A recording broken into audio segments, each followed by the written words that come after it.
Bapa, pada pagi hari ini kami mau siapkan hati kami untuk mendengarkan apa yang menjadi isi hati Tuhan, biar boleh dilepaskan di tengah-tengah kami. Kami percaya firman-Mu adalah terang bagi kaki kami, pelita bagi jalan kami Tuhan.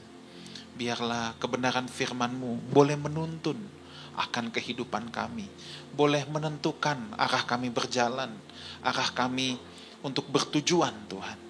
Dan kami berdoa supaya kami boleh berjalan di dalam jalan-jalannya Tuhan. Kami tidak mau seperti domba yang sesat yang mengambil jalan kami sendiri, tapi kami mau dituntun oleh Sang Gembala kami yang agung, Tuhan Yesus. Itulah sebabnya kami buka hati kami Tuhan, untuk menerima kebenaran firman-Mu. Kami menyediakan tanah hati kami seperti tanah hati yang subur, supaya firman-Mu boleh berbuah lebat dalam hidup kami. Terima kasih, dalam nama Tuhan Yesus kami berdoa. Amin. Sama-sama kita duduk, kita sangat diberkati. Sebelumnya kungsi facai buat Bapak Ibu Saudara yang merayakannya, ya. Mari kita siapkan hati kita akan mendengarkan kebenaran firman Tuhan. Pastor Ruli, saya persilakan.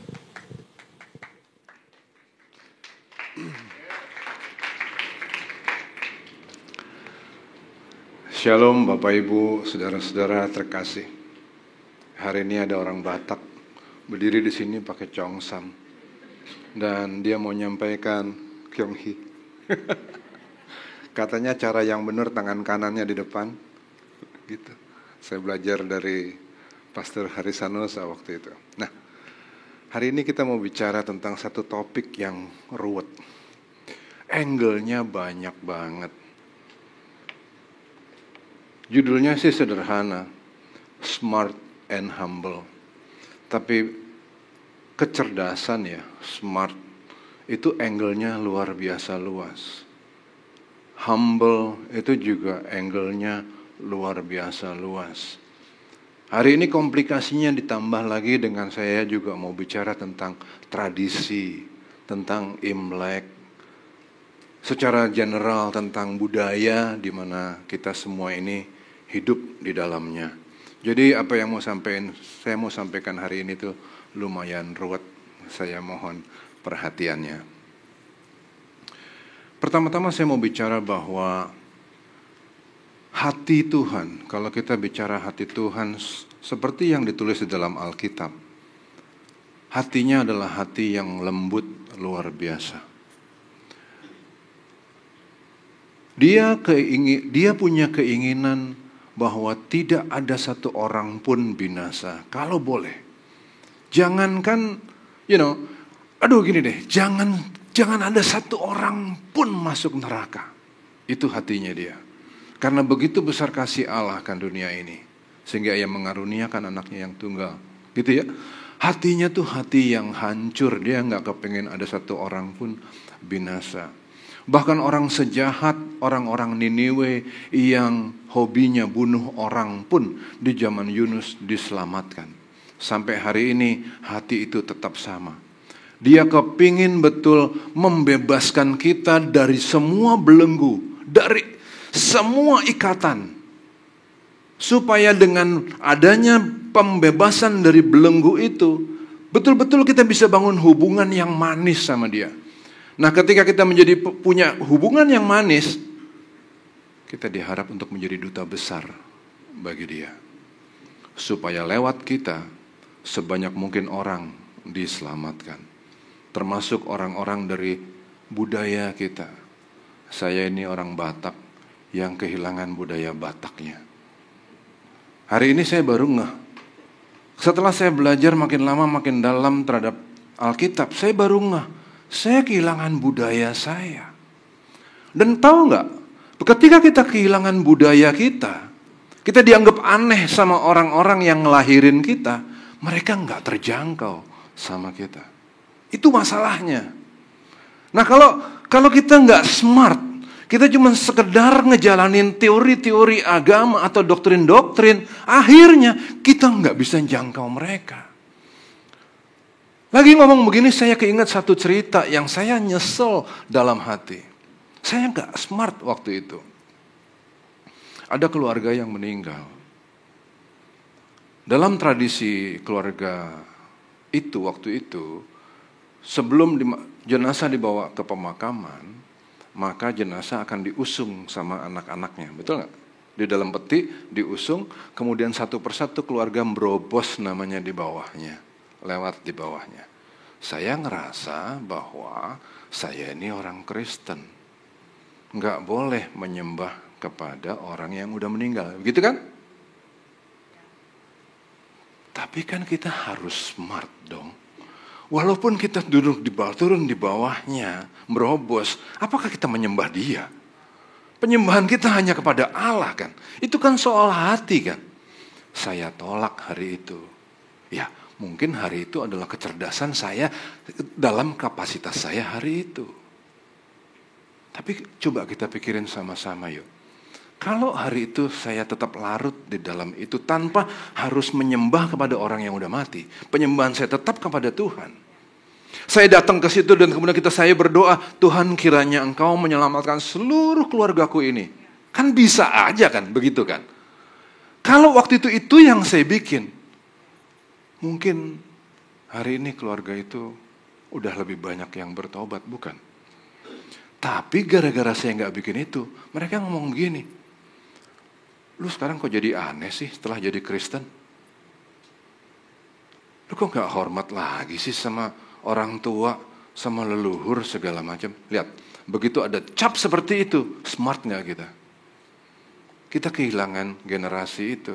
Dan saya ingat apa yang disampaikan Pastor Rubin Ong minggu lalu, dia bilang, ketika kita kehilangan satu generasi, kita kehilangan satu benih, rusak sehutan. Kacau kan. Nah, jadi Tuhan kepingin supaya sebanyak mungkin orang masuk ke surga. Dilepaskan dari segala belenggu.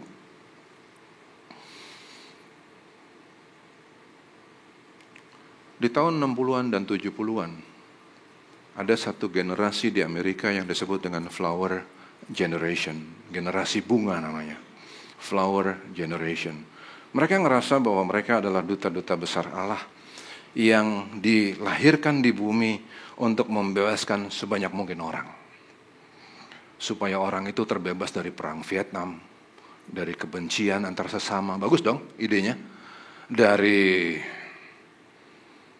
tradisi Amerika yang waktu itu sangat uptight sama bajunya. Tahun 60-an, tahun 70-an, nanti kita lihat seperti apa sih baju Amerika di zaman itu, 60-an, 70-an. Mereka bilang, forget all the traditions, forget all the war, don't make war, make love. Dia bilang begitu. Nah inilah yang disebut dengan Flower Generation tahun 60-an dan 70-an. Coba kita lihat di layar. Mereka punya semangat yang bagus, idealisme yang bagus.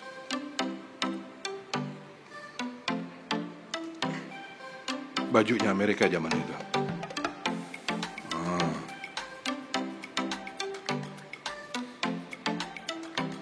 Love, not war.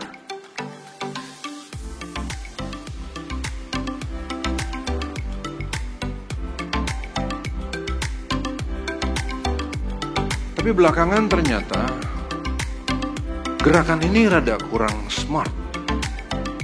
Mereka kepingin kebebasan yang sebebas-bebasnya seperti burung yang bebas lari ke sana dan kemari. Mereka bikin usaha untuk membebaskan, tapi dasarnya keinginan untuk bebas dari apapun, aturan apa nggak ada cerita. Akhirnya mereka kejebak lewat musik-musik, konser-konser musik yang mereka bikin. Memang jadi gede gerakan ini. Woodstock waktu itu salah satunya, Woodstock Music Festival, jadi gede banget. Tapi mereka kejebak dalam satu masalah, drugs, seks bebas sebebas-bebasnya. Waktu itu yang terjadi kan. Setelah mereka keikat di dalam cerita tentang seks dan narkotik, nggak selesai problem mereka. Mereka lupa mempertimbangkan apa yang ditulis di dalam firman Tuhan. Tak seorang pun dapat mengabdi kepada dua Tuhan. Karena jika demikian, ia akan membenci yang seorang dan mengasihi yang lain. Atau ia akan setia kepada yang seorang dan tidak mengindahkan yang lain. Kamu tidak dapat mengabdi kepada Allah dan kepada Mammon. Nggak ada kebebasan yang seperti itu. Hari ini Bapak Ibu Saudara-saudaraku, kita memang adalah orang-orang yang sudah dibebaskan. Tapi kebebasan kita jangan cuma dipakai untuk cuma sekedar cari uang. Jangan cuma sekedar untuk cari kesehatan. Itu bagus semua, nggak ada yang salah. Memang kita harus punya uang, kita harus sehat. Tapi ingat, ada sesuatu yang lebih penting yang Tuhan percayain kepada kita, yang sudah dibebasin ini, yaitu supaya kita menjadi duta besar. Supaya kita bisa masuk ke banyak mungkin kelompok, kepada banyak mungkin orang, supaya kalau bisa lewat kita, nggak satu orang pun binasa. Kalau kita cari bebas, sebebas-bebasnya seperti yang dibuat sama Flower Generation itu, kita pasti akan kejebak pada hal yang sama seperti yang mereka hadapin. Problem lagi.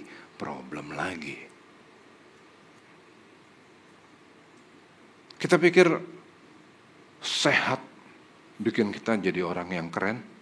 Belum tentu. Saya punya banyak teman-teman yang waktu itu ikut lari sampai ke maraton, sampai ke Berlin, sampai ke Boston, sampai kemana-mana mereka lari. Apakah mereka jadi happy? Enggak, mereka pikir mereka bebas dengan cara itu, mereka bebas dari sakit, mereka fit luar biasa. Tapi dalam hatinya ada yang kosong, tetap ada yang kosong. Ada problem lain yang datang lagi, ada problem lain yang datang lagi. Be smart. Nggak ada kebebasan yang bebas seperti burung tuh, nggak ada. Karena kita bukan burung. Nggak ada.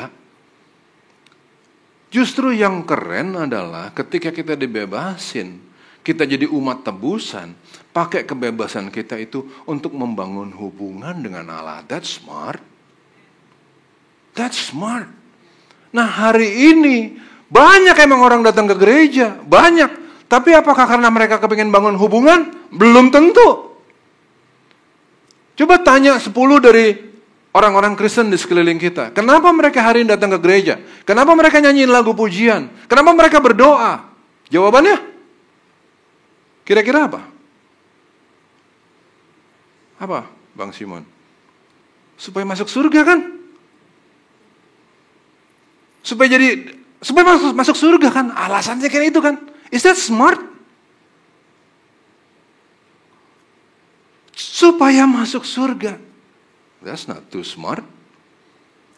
2 minggu yang lalu Pastor Elia Makarawung ada di sini. Dan saya tergerak banget sama penjelasan yang disampaikan sama Pastor Elia Makarawung. Disampaikan bahwa, look, dengan datangnya Yesus di dunia ini pada waktu itu, hari ini telah lahir juru selamat bagimu. Begitu kan? Lukas 2 ayat 11. Yaitu Mesias Tuhan. Messiah the Lord, gitu kan? Tuhan. Tuhan itu apa? Tuhan itu adalah pemilik sistem kerajaan. Gitu kan? Jadi telah lahir Yesus yang membawa kerajaan Allah itu ke bumi. Betul kan? Kalau begitu maka surga udah ada di bumi atau belum? Nggak nangkep ya. Pada hari ini, ketika kita ada di sini, diem di sini, dan dimanapun kita, di rumah kayak, di kerjaan kayak, apakah kita ada di dalam surga? Jawaban kita apa? Kepecah nih, ada yang ngangguk? Iya. Ada yang, enggak, gue nggak di surga. Oke, saya mundur dulu dalam penjelasan saya. Saya jelasin dulu. Dalam cara berpikir Yahudi, ada satu prinsip hidup, ada satu moto. Motonya begini. Dalam bahasa Ibrani, Dalifne mi'atah omet. Ulangin. Dalifne mi'atah omet. Sekali lagi, ulangin. 1, 2, 3. Dalifne mi'atah. Artinya, sadarilah di hadapan siapa saudara sedang berdiri. Sadarilah di hadapan siapa saudara sedang berdiri. Kenapa? Karena nggak ada tempat, nggak ada waktu di mana kita tidak berada di hadirat Allah. Nggak ada. Lagi di kantor, kita ada di hadirat Allah. Lagi di rumah, kita di hadirat Allah. Di semua tempat, lagi diving di bawah laut, kita di hadirat Allah. Nah, itu konsep Yahudi zaman dulu ya. Kemudian itu diwujudkan sama Tuhan Yesus. Apa sih Tuhan itu? Tuhan adalah penguasa atas sistem kerajaan. Saya ulangin ya. Tuhan adalah penguasa atas sistem kerajaan. Adakah damai sejahtera di surga? Ada? Ada sukacita di sana? Ada? Ada keadilan? Ada? Kenapa? Ini Pastor Elia Makarawang nih 2 minggu lalu yang jelasin. Kenapa ada semua sukacita, keadilan, keindahan di sana? Kenapa? Karena ada sistemnya. Ya. Nah, sistem itu dihadirin di bumi oleh Yesus. Jadi sekarang cara berpikirnya, fondasi berpikirnya orang Yahudi selalu bilang, nggak ada waktu, nggak ada tempat di mana saudara tidak berada di hadirat Allah. Sekarang diwujudin di zaman perjanjian baru. Yesus hadir menghadirkan surga. Jadi hari ini kalau kita hidup di sini, kita tarik nafas dimanapun kita, adakah kita di dalamnya? Di surga kah kita? Jawabannya iya. Itu cara berpikir yang smart. Nah sekarang dengan cara berpikir yang smart itu, kalau kita ada di dalam surga, bersikaplah pantas di sana. Gitu. Nah, itu kan cara pikir yang keren. Nah kalau itu cara pikir kita, maka ketika kita bersikap keren di dalam semua aspek kehidupan, kan orang nyontoh kita jadinya. Waktu di dunia ini orang gak ada contoh, gak ada teladan yang bisa dilihat. Mereka lihat kita. Nah itulah makanya kita dikirim sebagai duta-duta besar yang cerdas untuk menyelamatkan sebanyak mungkin jiwa. Itu dia yang Tuhan rindukan.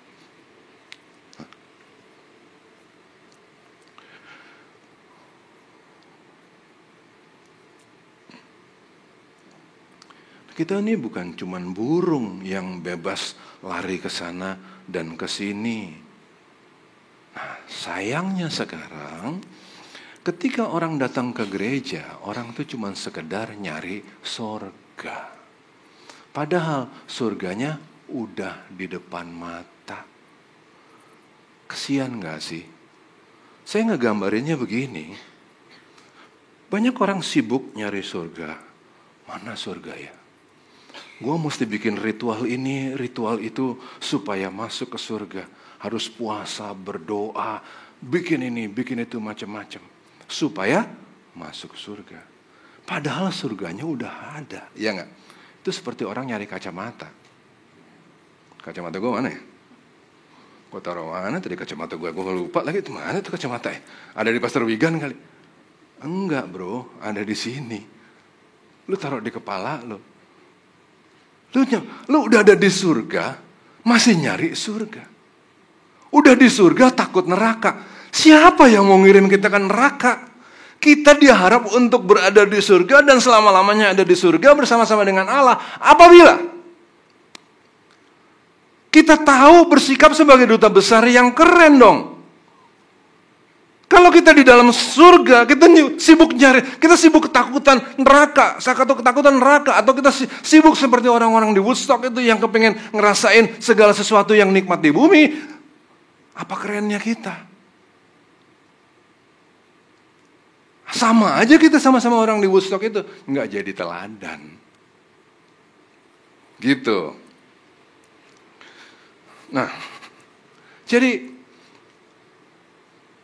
pembebasan yang Tuhan kasih kepada kita itu sebegitunya sampai kita lihat di Roma 8 ayat 1 sampai 2.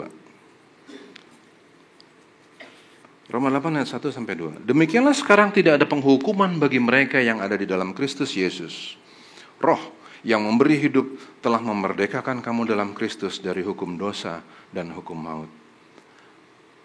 Jadi lucu banget kalau kita dikit-dikit takut jangan-jangan kita disuruh, kita ini jangan-jangan dikutuk. Kita ini masuk surga apa enggak sih? Surga udah di tangan kita udah dibebasin dari segala dosa dan segala hukum, kita masih ketakutan terus. Kesian deh. Dan Tuhan berkata begini di bagian Bilangan 23 ayat 19. Dia lupa sama semua dosa-dosa kita. Aku tidak akan melaksanakan murkaku yang bernyala-nyala itu. Tidak akan membinasakan Efraim kembali. Sebab aku ini Allah dan bukan manusia, yang kudus di tengah-tengahmu. Dan aku tidak datang untuk menghanguskan. Bukan itu. Dalam bahasa Inggrisnya, God is not human. Tuhan bukan manusia. That he should lie. Dia gak pernah bohong. He is not a human being. That he should change his mind. Dia gak akan berubah pikiran. Does he speak and then not act? Apakah dia akan sekedar bicara tapi tidak melakukan? Does he promise and not fulfill? Apakah dia hanya berjanji dan gak ngelakuin? Apakah cuma PHP? Enggak. You are free. Nah, ketika kita free, ini pesan saya yang pertama, pakai waktu itu, kebebasan kita itu dengan benar.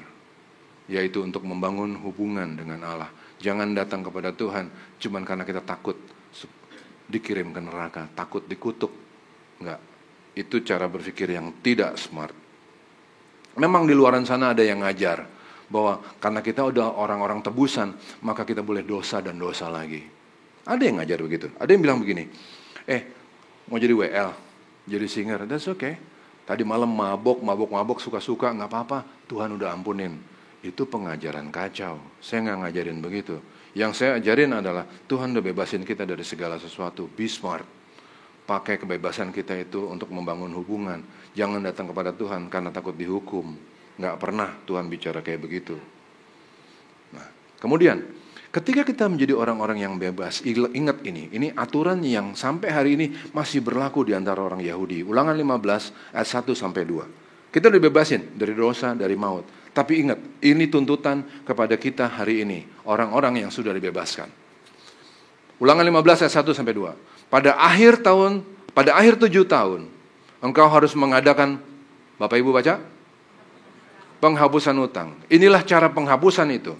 Setiap orang yang berpiutang harus menghapuskan apa yang dipinjamkannya kepada sesamanya.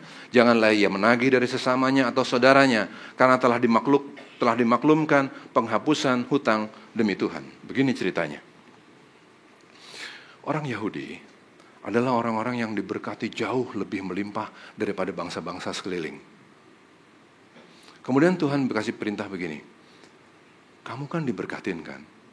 Perhatiin orang-orang sekelilingmu itu. Jangan mereka hidup dalam kesulitan. Kamu harus bantu.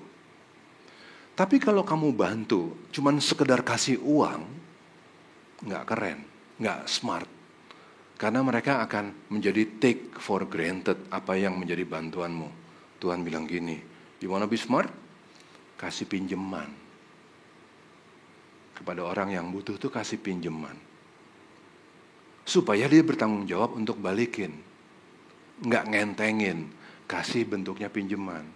Tapi kalau setelah 7 tahun mereka nggak mampu, benar-benar mereka nggak mampu untuk bayar, lupain. Karena pada dasarnya pun memang kamu sebenarnya mau ngasih kok.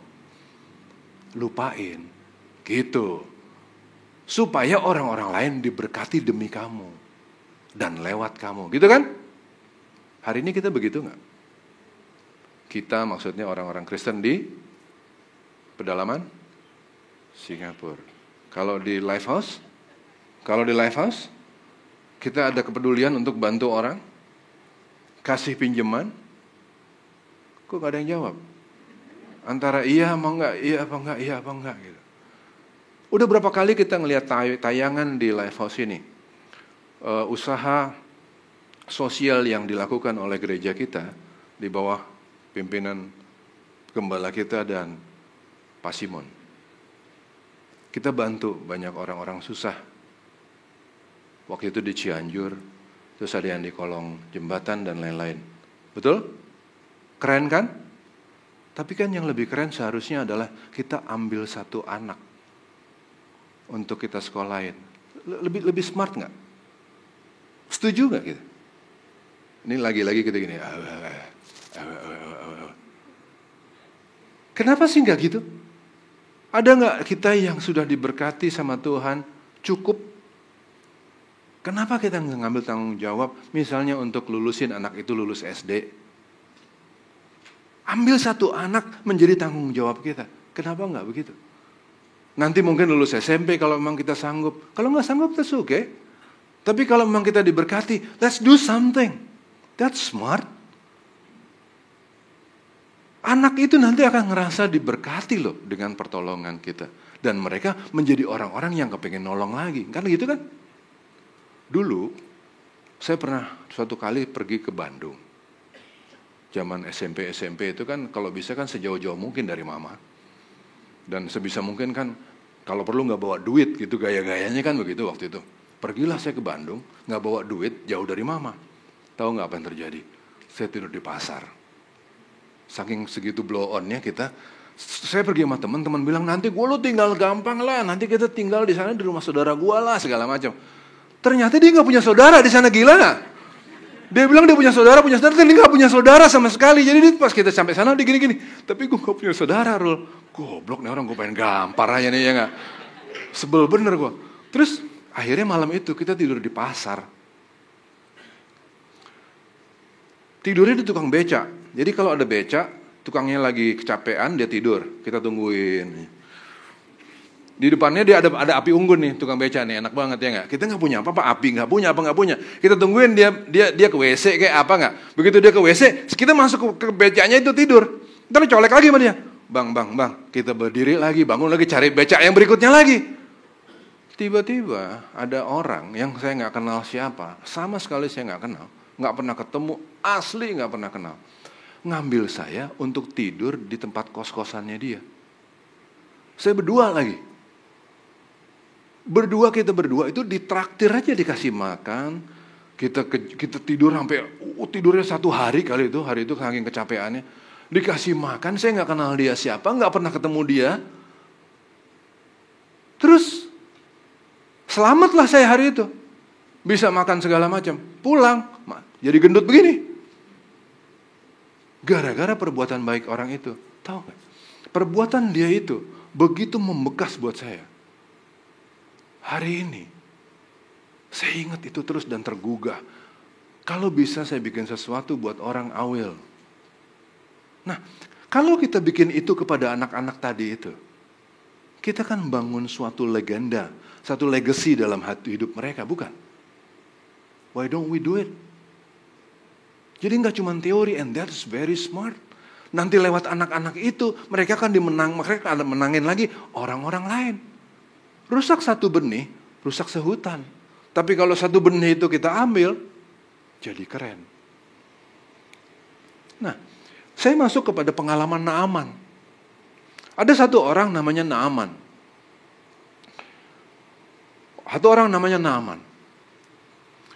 Naaman ini adalah orang penting di negerinya. Dan rupanya dia sakit. 2 Raja-Raja 15 ya. 1 Raja-Raja 15. Nah, orang ini sakit. Ya betul, 2 Raja-Raja 5 ayat 15.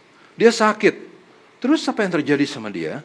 Dia pergi ke Yerusalem nyari kesembuhan dari Elisa. Nah, itu dia. Oke, kemudian dia nyari kesembuhan dari Elisa dan Elisa bilang, oke, mandi 7 kali di Sungai Yordan. Udah, dia mandi dan ternyata sembuh. Siapa dia?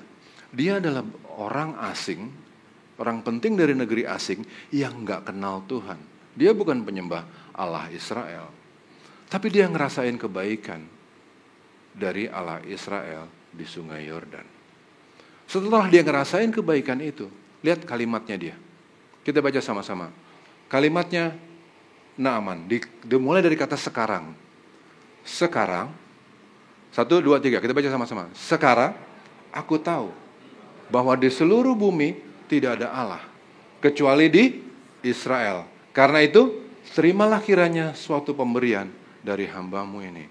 Dia nerima kebaikan dan dia tergerak untuk bikin kebaikan. That's very smart.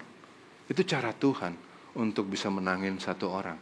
Dikasih kebaikan supaya orang itu menjadi penyembah Allah dan kemudian dia juga berbuat kebaikan. Ini kan sikap-sikap yang harus dibuat oleh kita, duta-duta besar Allah. Ya. Nah, kemudian Naaman ini, ingat ya, siapa dia? Orang penting di kerajaan asing, bukan penyembah Allah Israel. Ya. Ini orang yang gak ada hubungannya sama Allah Israel sama sekali. Tapi karena kebaikan dia sadar bahwa hanya ada satu Allah, yaitu Allah Israel. Dia menjadi penyembah Israel, Allah Israel, oke ya? Tapi dia punya problem sekarang. Lanjutin ayat berikutnya. Dia punya problem sekarang. Problemnya adalah, kan dia harus balik ke negerinya kan? Kalau dia balik ke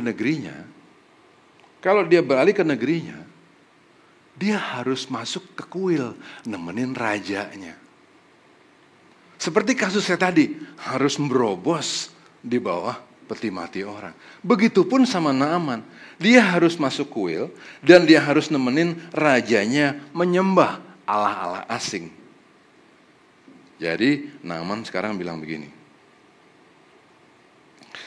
Dia bilang begini.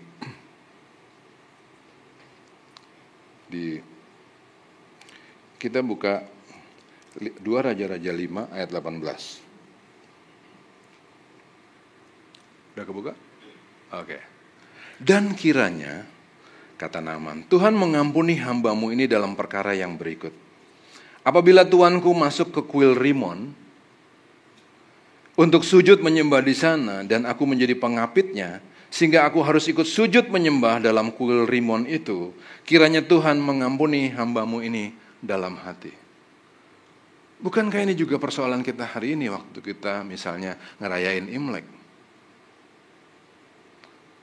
Jangan-jangan kita harus berdiri di meja yang namanya meja abu atau apa? Terus kita harus angkat hiyo dan nyembah nenek moyang. Kemarin Pastor Wigan ngomong di YouTube jelasin tentang Imlek. Kue keranjang itu ada cara berpikir pagannya. Supaya kenapa kue ranjang ini manis dan liat? Satu kepercayaan bilang bahwa itu supaya mulutnya dewa yang makan jadi keikat nggak bisa ngomong. Dan kemudian kalaupun dia ngomong, dia akan ngomong yang manis-manis tentang hidup kita, gitu kan? Oh, ada orang lain lagi bilang, enggak, bukan. Kue keranjang bukan begitu ceritanya. Itu di awan ada bolongan. Bolongan itu harus dipampetin pakai sesuatu yang manis dan liat supaya yang buruk-buruk nggak jatuh dari langit. Ada cara berpikir yang nggak sesuai Alkitab di situ. Tapi apakah itu berarti bahwa kita nggak boleh kirim kue keranjang? Apakah itu berarti bahwa kita pasti nggak boleh berdiri di depan foto dan nundukin kepala? Apa nggak boleh? Inilah yang dihadapin sama Naaman itu. Bagaimana kalau aku harus bikin itu? Kalau harus aku berdiri di kuil dan menyembah, apa yang mesti aku bikin? Lihat jawabannya Elisa. It was very, very smart. Jawaban yang smart banget. Dikatakan begini, maka berkatalah Elisa kepadanya, apa? You are free. Kita sudah dibebasin dari segala dosa, dari segala belenggu. You are free dari kematian. You are free dari segala macam ikatan-ikatan yang berat yang ada di dalam Taurat. Pakailah kebebasan kita itu untuk nyelamatin orang lain. Kalau kita harus masuk ke dalam budaya orang, dan dengan cara itu kita bisa nyelamatin orang lain, do it, pergilah dengan selamat. Gak ada masalah. Kita bukan datang ke situ supaya kita nyembah orang-orang yang udah mati. Kita gak datang ke situ supaya kita gak dikutuk, enggak. Karena kita toh udah di dalam surga hari ini, bukan? Kita udah bebas-bebasnya, gak ada lagi neraka. Tuhan bilang, aku pun gak mau bikin itu kepadamu. Aku gak mau bikin kamu susah. Karena aku bukan manusia, kata Tuhan. Aku gak ada di sini, aku bukan Tuhan yang bikin kamu hidupmu jadi susah, yang datang-datangin kutuk. Itu bukan aku. Aku adalah Allah yang menyelamatkan, yang membebaskan kamu. Menang Senangin dong saudara-saudaramu itu. Jangan jadi orang-orang aneh buat mereka. Jangan jadi orang-orang Kristen yang, ini orang ajaib banget sih Kristen-Kristen ini. Tempeleng juga ya. Gitu. Kalau dia udah begitu, kita kehilangan jiwa. Kalau udah hilang satu jiwa, hilang sehutan. Nah, saya nyesel loh hari ini. Saya nggak bisa ajarin ke anak saya Brian ini tentang budaya Batak. Saya nggak tahu apa-apa. Tuh ada adik saya hari ini datang, Dino. Tahu apa kita tentang Batak? Bagaimana saya mau menangin saudara-saudara saya Batak? Bahasanya saya nggak ngerti. Tradisinya saya nggak ngerti. Lost. Padahal yang paling pantas untuk dikirim adalah kita, bukan? Nah, saya lihat muka-muka di sini orang-orang yang masih rindu untuk menyelamatkan saudara-saudaranya, bukan? Do it. Pergilah kepada mereka dengan selamat. Kesimpulan, kita adalah orang-orang yang bebas. Orang-orang bebas yang diharap untuk bisa menjadi duta-duta besar Allah yang dikirim ke banyak tempat supaya melalui kita nggak ada satu orang pun binasa. Tapi kita bukan burung. Kebebasan kita tuh nggak bisa dipakai untuk seperti yang dilakuin sama orang-orang di zaman flower generation. Isilah pembebasan kita dengan perbuatan baik kita melalui kemurahan kita. Kalau kita diberkati, berkati orang lain. Bikin yang baik buat orang lain. Kasih legacy buat orang lain. Juga melalui usaha kita yang cerdas supaya kita bisa masuk ke budaya sebanyak mungkin orang-orang di sekeliling kita. Kita tunduk kepala dan kita berdoa. Bapa, inilah kami Tuhan dengan segala kekurangan, kesalahan kami. Tapi kami rindu untuk menjadi duta-duta besar-Mu Tuhan yang siap untuk dikirim kepada sebanyak mungkin jiwa. Dimulai dari keluarga kami sendiri, dimulai dari kultur kami sendiri. Ini kami Bapa. Kami mau menikmati menjadi orang-orang yang cerdas, menjadi duta-duta besar-Mu yang cerdas dan rendah hati. Di dalam nama Tuhan Yesus kami berdoa. Amin.